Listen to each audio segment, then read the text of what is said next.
Let's look at what's going on in the government right now, where Arrow and/or the DoD are coming out and saying, well, this set of objects we know and we can dismiss as knowns or knowables, and then we've got this other class, and what they're doing is they're playing basically games with words here, where they've got this other class where there's actually two subclasses within that other class. One is there's not enough data to say anything about it whatsoever. There's just not enough data. But there's some anomalous information there.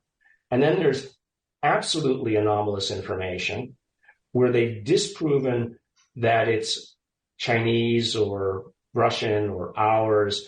And yet, because they've set up their structure as, if I can't prove what it is, I'm going to say that it's not alien. And so they're playing this game where they're using the insufficiently understood objects to cloak the sufficiently understood but not defined objects, and just basically saying, well, they're nothing. We don't understand. They won't admit to anything until they understand what it is.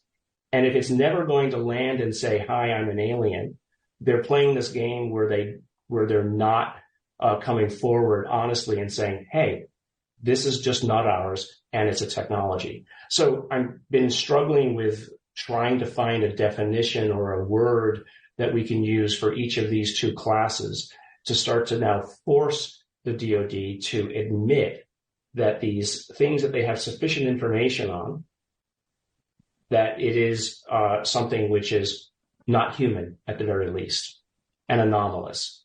You see the game they're playing? Yeah. Yeah. And it's maybe I'm just not smart enough to figure out how to turn it into a verbiage yet, but it's something that I think the field at large needs to think more about, and we need to force them to basically come forward and say, look, this is either class 1 or class 2. Yeah. Right.